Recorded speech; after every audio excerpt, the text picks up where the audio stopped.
আসসালামু আলাইকুম বন্ধুরা, আজকে রেসিপি রূপচাঁদ মাছ, আলু, টমেটো আর মটরশুঁটির দানা দিয়ে ঝোল বানাবো।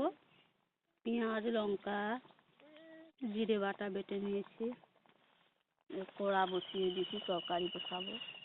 কড়া গরম হয়ে গেছে, তেল দিলাম। আমাদের পুকুরের মাছ বন্ধুরা পড়েছিল, বড় মাছ। লবণ, হলুদের গুঁড়া দিয়ে মাখিয়ে নেব। তেল গরম হয়ে গেছে, মাছ ভাজার জন্য দিলাম কড়ার মধ্যে। মাছটা এক পিঠ হয়ে গেছে, লৌটে দেবো। ভাজা হয়ে গেছে, এবার তুলে নেবো। মাছ ভাজা হয়ে গেছে, নামিয়ে নিয়েছি। মাছ ভাজা হয়ে গেছে, ওই কড়ায় তরকারি বসাবো। তেল আছে, এবার পেঁয়াজ দেবো। পেঁয়াজ কাঁচা লঙ্কা দিয়ে দেবো ওর মধ্যে। পেঁয়াজ দিলাম, কাঁচা লঙ্কা চারটে দিলাম। পেঁয়াজটা লাল করে ভাজবো। একটু জিরে বাটা দেবো। আলু দিলাম,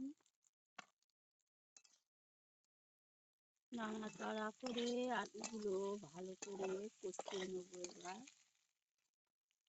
এবার মটরশুঁটি দানাগুলো ওর মধ্যে দিয়ে দেবো, দিয়ে কষাবো ভালো করে। আলু, মটরশুঁটি আর রূপচাঁদ মাছ, টমেটো বন্ধুরা ঝোল বানাবো। নতুন রেসিপি, এতে খুব সুন্দর লাগবে। হলুদের গুঁড়া দিলাম, লবণ দিলাম। হলুদের গুঁড়া 1 চামচ, লঙ্কার গুঁড়ো 1 চামচ।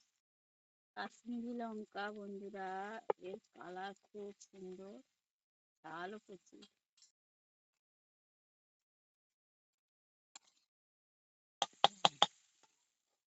জমা হচ্ছে বন্ধুরা। টমেটো কুচিগুলো দিলাম এর মধ্যে। এবার ভালো করে কষিয়ে নেব। অল্প করে একটু পানি দিলাম, ভালো করে কষিয়ে নেব। কষানো হয়ে গেছে বন্ধুরা, এবার পানি দেব। পানি দিলাম, ভাজা মাছগুলো দিয়ে দিলাম। ঝোলটা মরে এসছে বন্ধুরা অনেকটা। জিরা বাটাগুলো দিলাম। জিরা বাটার তরকারি খুব সুন্দর স্বাদ, খেতে খুব ভালো লাগে।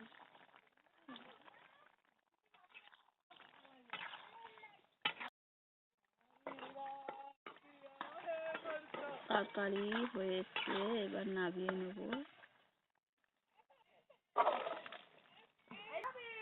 মাছের ঝোল হয়ে গেছে, নামিয়ে নিয়েছি।